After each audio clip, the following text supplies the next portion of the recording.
These are the lesson activities for section 3.1, part 1. Write the following system in matrix form. So we have x prime, y prime as a vector on the left equals, then I need an A, B, C, D matrix here times x, y. So I need a -1 for x and a 1 for y in the first equation, and then a 0 for x and a 3 for y in the second. This is fine. Another way to express this would be to use a bold y to represent the x prime, y prime with a prime, and then a bold y to represent x, y. So whenever you see the bold or the arrow above, think of that as a drop-down. That's a vector. It's like a drop-down menu. You click it, and it's actually full of a bunch of other things.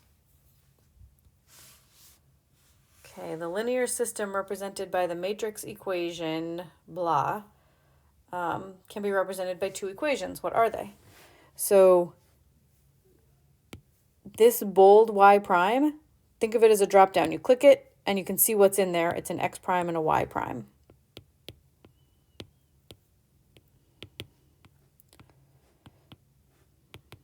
So the first thing I'm doing is replacing the vectors, the bold vector names, with what's actually in them. And then I can translate to two equations. So x prime is what you get when you multiply this first row times the column vector. So that's 3x minus 9y. And then y prime is the second row times the vector, so -7x plus 5y. Equilibrium solutions for a system must satisfy both x prime equals ax plus by equals 0, and y prime, which is cx plus dy, equals 0. So using our new notation, bold y prime equals 0. So you have to solve a system of equations. Ax plus by equals 0 and cx plus dy equals 0. So this is a multi-step problem. It says solve ax plus by equals 0 for x. So I'm trying to get x by itself, so I'm going to subtract by from both sides and then divide both sides by a. So x is -b over a times y. Now substitute your result from a into the equation cx plus dy equals 0 and solve for y. Okay, so I have cx, and x is -b over a times y, so that's cx plus dy equals 0. Start by multiplying both sides by a to clear your fractions. So multiply everything on both sides by a, and I get -bc times y plus dy equals 0, plus a dy equals 0. Because this a cancels with that denominator, and then you also have to distribute it to the dy term. Okay, so to get y by itself, I'm going to factor out a y, and I end up with -bc plus ad times y equals 0. And now I'm multiplying two values together and getting 0 as the answer, which means either y equals 0 or -bc plus ad equals 0. Okay, so we have solved for y equals 0. This other equation, -bc plus ad equals 0, it has no y's in it, so it's not of any use to me right now when I'm trying to solve for y. In part C, we're supposed to use the result from part B to substitute into part A and solve for x. So x equals -b over a times y, but we now know y is 0, so we get x equals 0. Okay, so that tells me that when x equals 0 and y equals 0, or the origin 0, 0, is an equilibrium point for every linear system. No matter what your A, B, C, and D are, you'll always get 0, 0 as an equilibrium point, and that point is called the trivial solution. Now the value AD minus BC is a particularly important number associated with a 2 by 2 matrix, ABCD. It's called the determinant of the matrix. It's denoted determinant of A. It's A times D minus B times C. Where did we see that number in part 3? Right here. Okay, we were trying to solve for y, and we said, okay, well, either y is 0 or this value, AD minus BC, would have to be 0.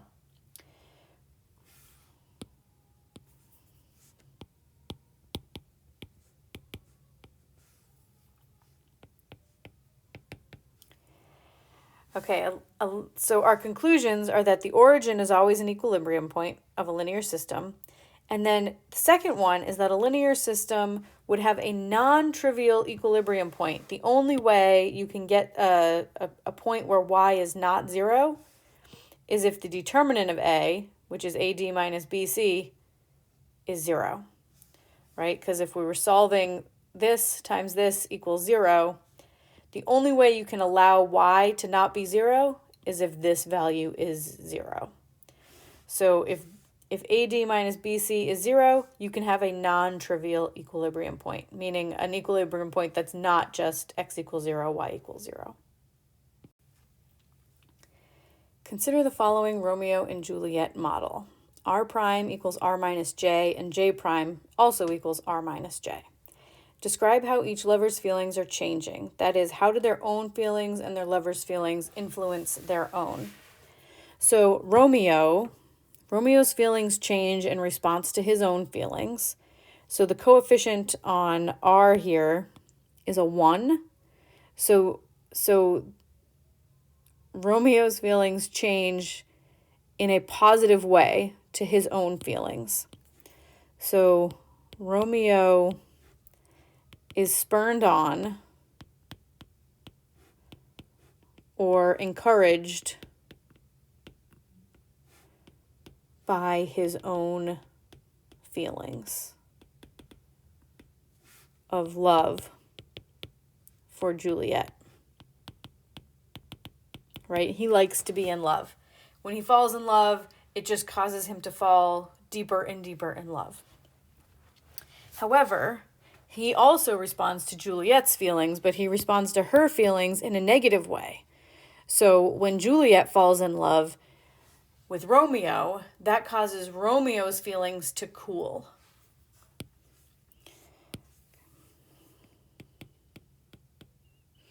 So, however, his feelings cool for Juliet when she's into him. Right? So he's kind of like, I like being in love, but I don't like being loved back. It's a little weird. Okay. Now, Juliet, she's also R minus J, which means Juliet is spurned on by Romeo's feelings. Like Juliet likes to be admired. Juliet likes to be loved.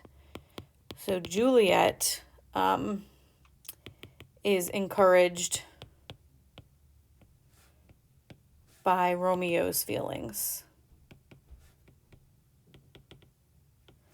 of love for her.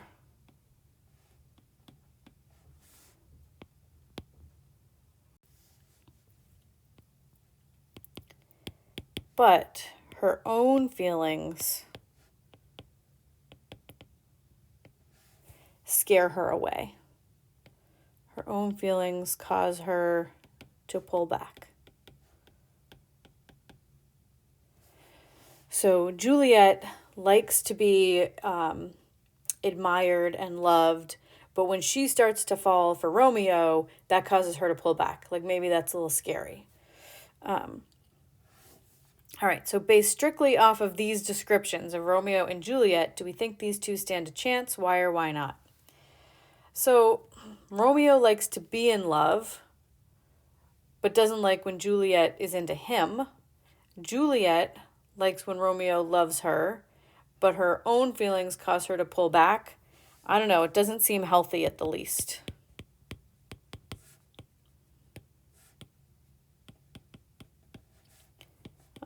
But who knows?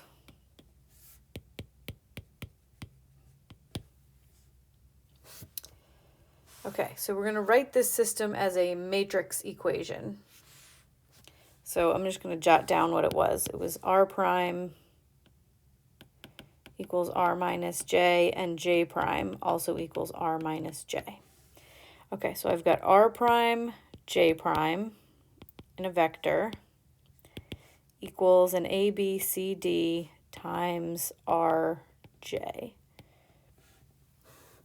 All right, so r prime has to be 1r minus 1j, and j prime is also 1r minus 1j. Okay, now we're supposed to look at the coefficient matrix find the determinant of the coefficient matrix. Okay, so the determinant, remember the determinant of a matrix A, B, C, D is AD minus BC. So this would be 1 times -1 minus -1 times 1. It's AD minus BC. So I have -1 plus 1 is 0. Based on that determinant, does this system have more than one equilibrium solution? If yes, give an example of a non-trivial equilibrium solution. Okay, so yes, the answer is when the determinant is 0, you have non-trivial solutions. So yes, there are non-trivial equilibrium solutions. Okay, so the trivial equilibrium solution is 0, 0, which means that if Romeo and Juliet both feel nothing for each other, they're mutually indifferent, then they will just stay that way forever. That's what an equilibrium solution is. It stays there forever. We need to come up with another one. We need another solution where they will just stay there forever. Where the system is in equilibrium. Their feelings never change. So I know that r prime is r minus j and j prime is r minus j. An equilibrium solution is when these things are both 0. So both of these equations, when you solve them, you get r equals j. So anytime r equals j, we have an equilibrium solution. So like 2, 2 is another equilibrium solution. So if Romeo and Juliet both have 2 hearts of love for each other, then they will stay in that place forever. Their love never grows or declines. They just love each other, 2 hearts forever. So here's the direction field with several solution curves sketched on it. What does it tell us about the fate of Romeo and Juliet? Okay, so we know that if r equals j, that's an equilibrium solution. So those points all along here, these are equilibrium points. So if they start out in love, right, in equal amounts of love or hate, they will stay there forever.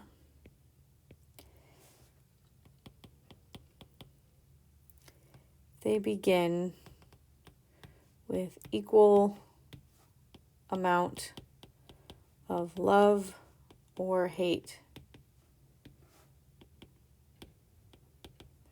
They stay that way forever.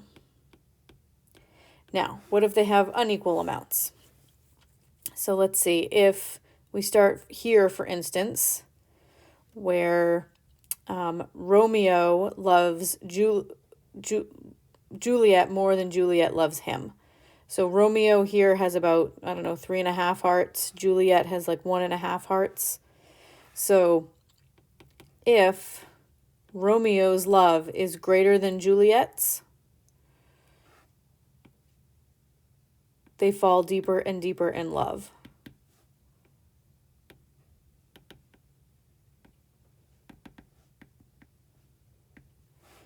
Okay, but what if we start over here and Juliet has 3 hearts to Romeo's only 1? So if Juliet loves Romeo more than Romeo loves Juliet, they fall deeper and deeper into hate.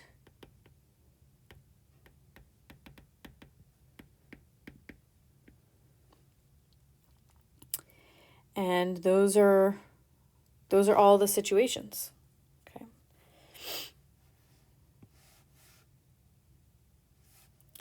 All right, using the phase portrait given above, sketch R of t and J of t graphs for the solution that satisfies the initial condition R of 0 equals 3 and J of 0 equals 1. Okay, R of t and J of t. So I'm this sketching with respect to time here. So time, and then this is going to be Romeo and Juliet. Okay, so let's see, I'll do Romeo in blue. And my initial condition is 3, 1. So right here is my initial condition. Romeo has 3 hearts at time t equals 0. So 1, 2, 3, 4, 5, 6. Okay. So Romeo has 3 hearts. And Romeo is on the horizontal axis. So as I follow the solution curve up here, Romeo's love is increasing. We're moving to the right. So Romeo's love just increases from there. So, and it increases without bound. It could be a line like that, or it could be exponential. It's hard to tell. And then Juliet at time 0, she has 1 heart. I'll label that Romeo. And then Juliet has 1 heart of love for Romeo.